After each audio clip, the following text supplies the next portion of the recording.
Enquanto Pedro está vivenciando milagres em Jope, lá embaixo, no território mais abaixo, Deus já está abrindo uma outra porta para o evangelho entre os gentios, em um lugar que ninguém pensava que o evangelho fosse chegar ali, nem o próprio Pedro.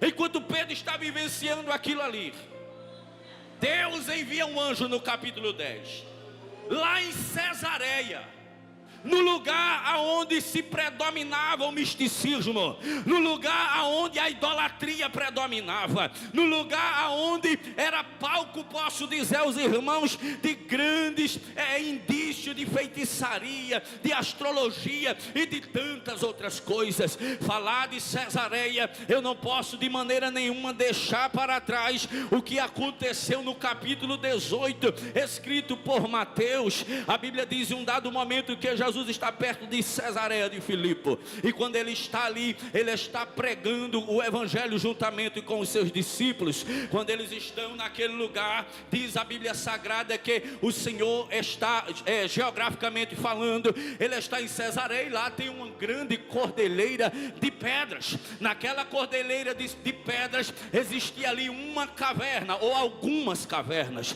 Ali estava a caverna de Hades. Hades é considerado pela mitologia grega como o deus do inferno, aquele que possui o inferno, aquele que domina sobre o inferno. E ali naquela cavidade na rocha estava ali a porta do inferno, aonde quem dominava e quem regia ali era o deus Hades, para a mitologia grega e romana que ali acreditavam. Aquele lugar era palco de misticismo. Era comum existir naqueles dias ali aonde Jesus estava com os discípulos, crânio humano espalhado por ali, lixo espalhado por todos os lugares, porque aquele lugar era um lugar místico, onde as pessoas faziam feitiçaria, idolatria e tantas outras coisas. Ali era adorado, meu pastor, um Deus chamado o Deus Pan, que era um Deus que vivia nas florestas. Se fosse hoje, alguém ia chamar aquele condenado de comadre Florzinha, como é comum aqui no Nordeste. Era um Deus, como já disse, chamado Pan,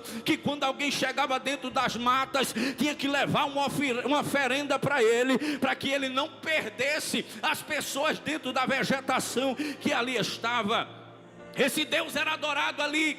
Ele era chamado de Deus Pan porque ele causava loucura nas pessoas. As pessoas ficavam em êxtase, as pessoas ficavam perdidas e desorientadas, sem saber o que fazer, e estavam ali constantemente adorando a ele. É daí que surge o nome pânico, que dá ideia de tantas doenças de psicologia que há na mente do povo, relacionada a esse Deus que era adorado ali naqueles dias. Mas o próprio Jesus, que conhece o passado, conhece o presente e conhece o futuro, ele está diante daquelas portas perguntando assim: o que é que dizem que eu sou? E alguém diz assim: tu és Jeremias, outro diz tu és Elias, outro diz tu és um dos profetas. Aí ele diz: mas vocês, quem diz que eu sou? Todo mundo ficou calado, ninguém disse nada, mas o Espírito Santo não deixa o seu povo sem uma resposta.